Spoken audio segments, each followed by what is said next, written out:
Hello everyone, I am the Basement Dweeb, you can call me Nova, and today we will be talking about Fruits Basket the Final, Episode 6, It Was So Foolish. Before we get into the video proper, a real quick reminder to hit the subscribe button if you haven't already, and like the video, and leave a comment down below, it pleases the algorithm. And without further ado, let's get right into it. So the first thing I want to talk about is the scene with, it starts with, Shigure and Rin, and it kind of goes into more Shigure and Toru. But before that, I just want to say, I love my girl Rin. My girl Rin is so precious and beautiful, always, and pure, and everything. And the bit with her and Toru at the beginning was so cute, and I love her new haircut. She's wonderful. That's the only really wholesome bit. Like, there's some bits with, like, Toru and Kyo later, but they're more painful than anything else because there's so much pain in this week's episode. It's crazy. Anyway, so the scene with Shigure and Rin and Akito's not really involved in this that I know of. Because I'm going to be real. I'm just watching the scenes as they come and then recording after so I get my immediate reactions. As far as I know, Akito's not in this. It's more about Kyo and Toru and Shigure. Anyway, so the scene with Shigure and Rin and Toru. So it starts with Shigure and Rin and at Kazuma's. I think it takes place at Kazuma's place. But so Shigure is kind of getting on Akito on. Why is Akito on the brain? I hate Akito.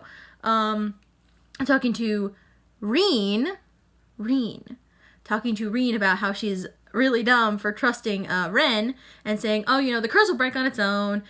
But I thought it was weird because there was this really ominous music. And I was just like, why is this music so ominous? He's talking about things that shouldn't be ominous. And then Toru showed up and I'm like, oh no, something bad's gonna happen. No, not the precious child, not the precious bean.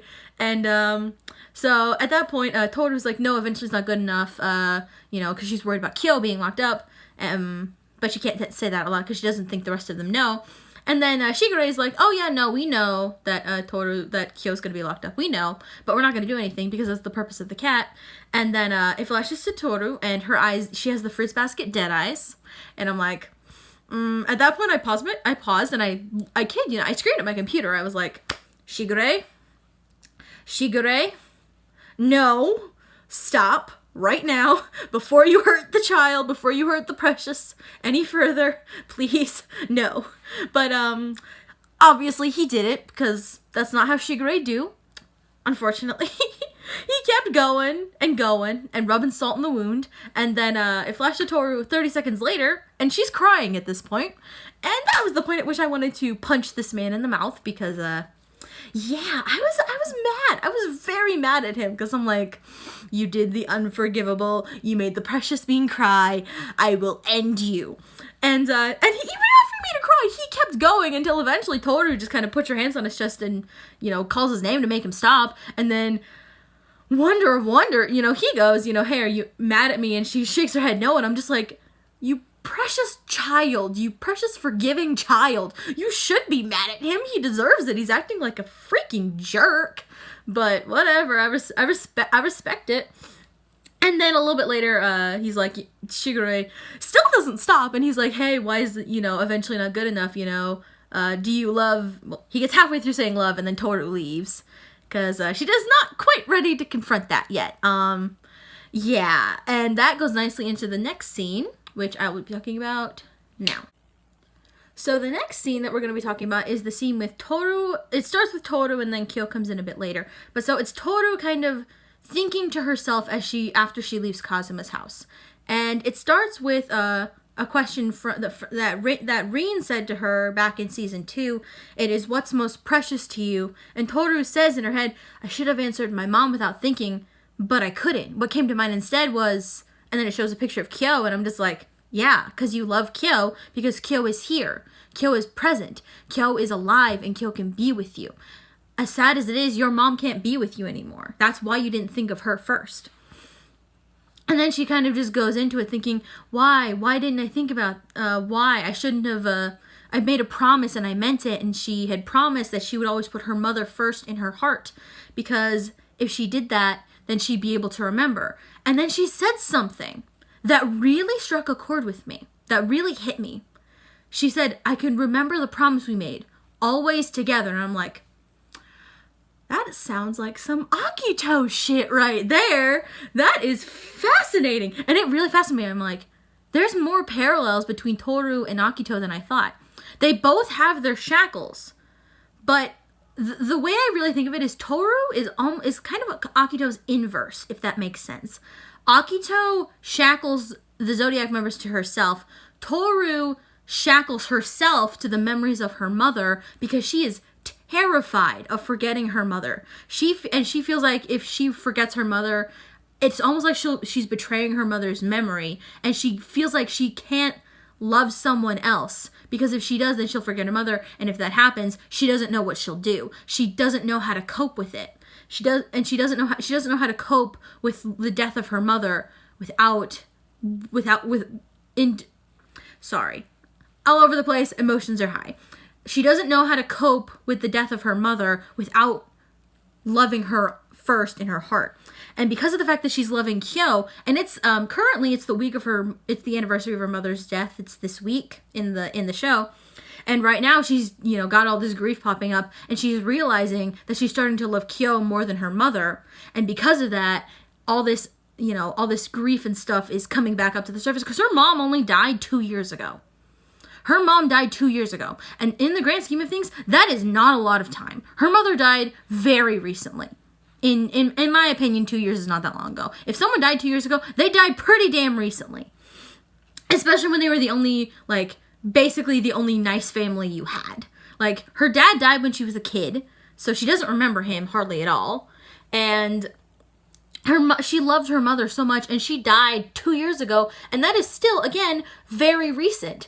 And it's one of those things where she's just really struggling because and later, as she runs into Kyo and she realizes she's going to have to let go. But anyway, this leads very nicely into the scene with Kyo where she's crying and she's standing there and Kyo's just like, hey, what's wrong? What's up? And she's like, I'm lost. I don't know what to do. And he's like, then don't do anything, wait, take some time, wait until you have to do something. And I'm like, that is actually really good advice.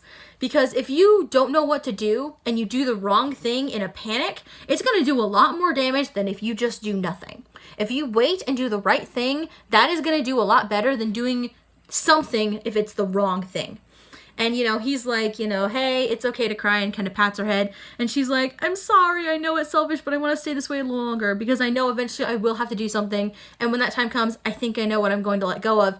And it shows a picture of her mother because she knows that she can't hold on to these memories forever. She knows she not in the way that she is. She knows she can't hold on to her mother in her heart the way she is now without giving up Kyo. And she does not want to give up Kyo. She knows if she has to choose between Kyo and her mother, she's going to pick Kyo. And that terrifies her. And that is sad and horrible. And she doesn't want to have to choose, but she knows she has to. And she's going to pick Kyo, and she knows it. But she wants to put that off for as long as possible because the unknown is terrifying. And I'm like, I felt that. I have not suffered the death of a parent, thankfully, in my life, and I cannot imagine how terrifying and scary and sad and horrible that would be. But Toru's fear gave her such a depth to her character that, I already knew that there was something there beyond the lovable airhead because A, I've read the manga, and B, I've seen season 2, and I'm like, yeah, there was something else there. Anyone who says Toru isn't deep after watching this episode is a moron, okay? Anyway, that leads nicely into the next scene with Kyo and Gramps. So, next what happens is we see Kyo, and he runs into Gramps, Toru's grandfather, in the cemetery. And can I just say, Gramps knows what's up. This man is epic. I love this man so much. He runs into Toru's grandfather, Gramps, I'm just going to call him Gramps. Kyo runs into Gramps in the cemetery, and he's just kind of, saying, oh, I sprained my back, I came to pay my respects to Kyoko, and stuff. And he kind of calls Toru Kyoko and corrects himself a couple of times. And then at one point, Kyo's like, do you always call her Kyoko? And he's like, yeah. And he's like, and then Kyo's like, isn't that a little messed up? And the granddad's like, maybe. But I wanted a way to tie them together to prove that Kyoko had existed, because if I didn't, I felt that Toru would break in a way that could never be mended. And I'm just like, my man out here looking out for Toru and stuff, and it's wonderful. But and then he kind of goes into, do you know why Toru talks the way she does? And he's like, no, I don't. And then Gramps goes, she's imitating her father, Katsuya. It started back when she was really little after her dad's funeral, because some nasty relatives were saying some nasty things about how Toru might not have been Katsuya's child because she doesn't look anything like him. You know, this child won't be of any comfort to Kyoko at all. What a pity. And Gramps is like, that was really dumb, like, you know, because he was like, oh, they were thinking that because she was little, she would never understand, and that was really stupid. Kids always understand, you know, they know contempt when they see it. And it flashes to a picture of Kyo's dad yelling at Kyo when Kyo was little, and during this whole exchange, like, they show Kyo's face a few times, and he looks so upset. He looks like he wants to, like, his heart is breaking for Toru, because he's like, oh, I know how that feels. Oh no, I'm so upset that she had to go through that, you know. And then it's a wonderful, wonderful scene in exchange, and it is a really good, again, adds another layer of depth to Toru's character, and I love it so much. It's fantastic. So next is the scene with Kagura and, well, there's a lot that happens in this. It's kind of 3 different things overlapping. So I didn't realize this before, but the scene with Gramps and Kyo takes place at the same kind of time. There's 3 things that are happening all at once. Kagura is talking to Kazuma, Rin is talking to Toru is talking to Rin, and Kyo is talking to Gramps. So the first thing was, you know, Toru talking to Gramps talking to Kyo, and then we see a bit with Kagura and Kazuma. And she's telling him, basically, I assume she went over to see Suzu, and then she sees Toru and she kind of hides because she's still, you know, getting over Kyo, and she doesn't want to interact because she's, like, gonna feel like the loser. And she's like, I wish they would get together already, then I could be resigned to it. And Kazuma's like, I don't know, do you think she loves Kyo? And she's like, well, duh. But, like, even if she doesn't, you know, Kyo's head over heels for her, so there's that. And stuff, and, you know. And he's like, do you think she pities him? And stuff. And then the same thing, and then it flashes to Rin and Isuzu. Nice, Rin and Isuzu. What am I doing? Toru and Isuzu talking, and you know, Toru's like, I'm sorry, I ran off the other day. You know, it's been a couple days. I wanted to come and apologize. And she's like, what bothered me wasn't that you ran away. Why Kyo? Like, do you pity him? And then it flashes to Kazuma explaining to Kagura that the cat had a companion who fathered his child, who is Kazuma's father, I think, yeah. Who is Kazuma's father. And Kazuma was like, you know, when the woman was asked, she said that she stayed with him because she pitied him. And then it flashes back to, and he's like, you know, while that's all well and good, I don't want that, basically saying I don't want that for Kyo. And then it flashes back to Toru and Rin, and Toru's like, is this pity? Like, this feeling is greedy and all-consuming. I don't think this is pity. Like, and then she basically goes into, I want him all for myself. I don't want to lose him to the curse or the Zodiacs or the Somas or anyone else. I want him for myself because more than anything, and then it flashes to a picture of, like, Kyoko, and said, you know, I held my mom first, and she says to herself, I held my mom first in my heart before, but then it goes back to her saying, more than anything, he's what's precious to me. And then Kagura comes in and slaps Toru, and I'm like, Kagura?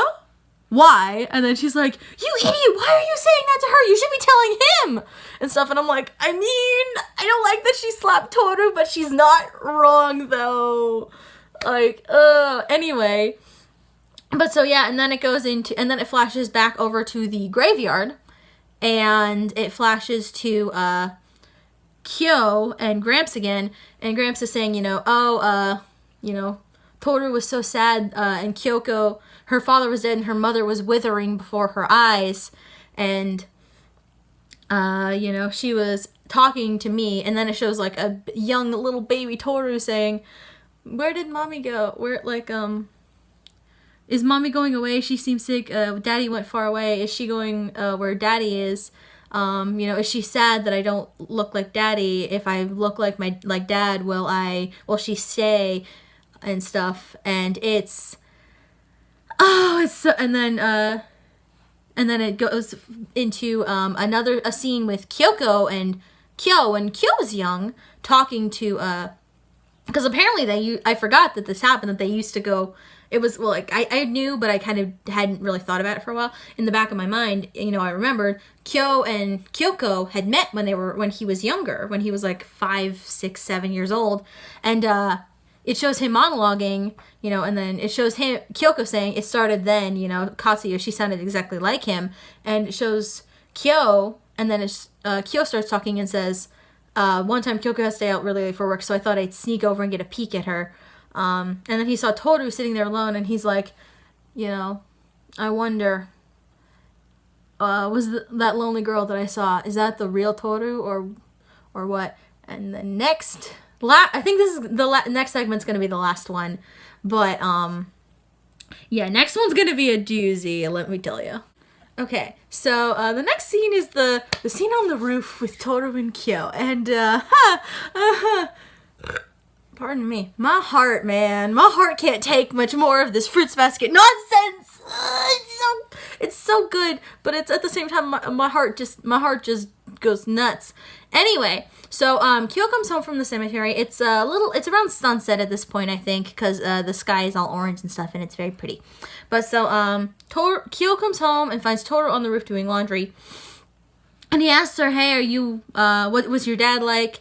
Do you resemble him at all? I don't know, you don't remember him very well, but what was he like?" And Toru's like, "I don't resemble him in the way I look, but my mom told me that my way of speaking was similar to his." And he's like, "Oh, I bet that made her happy."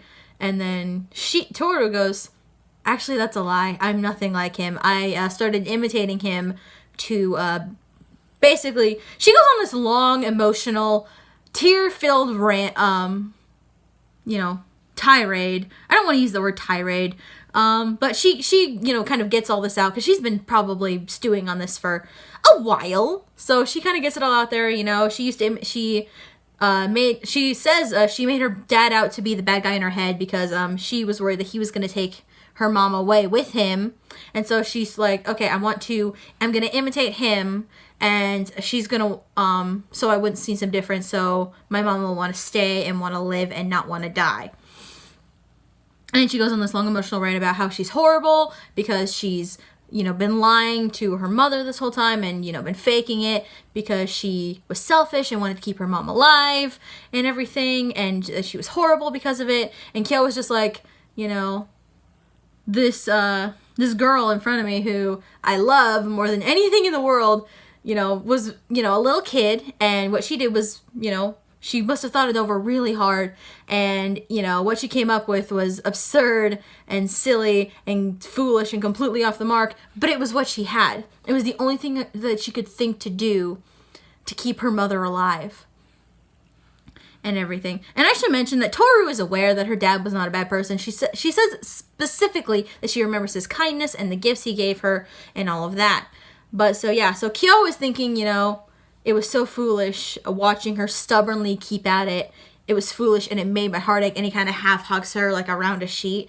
And I'm just like, my man out here, being a good man. I love Kyo so much. And then, Toru's like, he's like, "I bet your mom knew what you were doing and the reason why, and I bet it made her happy." She's like, you don't know. And he's like, "I do believe it," and stuff, Naruto, believe it. But she's like, "Oh, I'm sorry, I must sound so pathetic, I shouldn't." He's like, "Say it, whatever you need, you won't disappoint me." And I'm just like, my man out here being good emotional and moral support and stuff. And then she kind of really hugs him, and then he transforms, and that's the end of that scene. But yeah, my heart can't handle much more of that. That was so cute but so sad all at the same time, and I'm like, only Fruits Basket can do this and make it work, and make it work so well too. Okay, I just watched like the last 2 minutes of this episode over here, and I read the fucking manga, and you cannot leave me with that. You cannot. Oh my gosh. Okay, let's break this down. So the next thing that's kind of importance, there's like a little 30-second segment with Isuzu and Kagura and Kazuma, and Kagura's just like, "Oh, I'll let Toru take care of Kyo," and that's all well and good. And then it goes to Toru and Kyo, and Toru's like, apparently has a photo of her dad, and she's going to show Kyo. And she pulls it out, and he's like, I thought you had a photo of him. She's like, yeah. And so she gives it to him, and she's kind of looking. And she thinks back in her head to Kagura saying, hey, you should be telling him how you feel. And she goes, and she's like, and then she sees, looks down at the picture of her mom, and her mom's not there, and there's a spirit of her mom behind Kyo. And she's like, you know, like, does the face, and he's like, what's wrong? She's like, it's nothing. And then it shows Kyo kind of looking up. And it shows Kyo look up and see the hat from the end of season 2 that is his hat that Yuki stole. And for some reason, that triggers a memory. And then you see a picture, you see him. And Kyoko's bloody body on the pavement. And he's like, I remember. I thought I'd locked it away. And then you see his hand shaking and his face looks like he's in pain. And I'm just like, and you know, Kyoko saying, I won't forgive you. And you see her bloody face saying, I won't forgive you. And then she's like, Kyo. And then you hear Toru kind of going, Kyo, what's wrong? And then he's like, you see a close-up of his eye and he's shaking. And then you hear Toru scream, Kyo! And then it ends. And I'm just like, what the fuck, Fruits Basket? I read the fucking manga, and you cannot leave me with that! What in the hell? Anyway, I am so looking forward to next week's episode, but gosh, dang, I'm happy, but I'm like, what? No, I need more, like, right now! And it's, okay. This episode's great. Go watch it. You should be watching all of Fruits Basket. It's a fantastic show, like, fucking S tier, okay? Go watch Fruits Basket. Anyway, that's gonna be the end of the video. Like, comment, subscribe. Please comment. Please the algorithm. I'm linking my Patreon and Twitter down below. See you in the next one. Bye.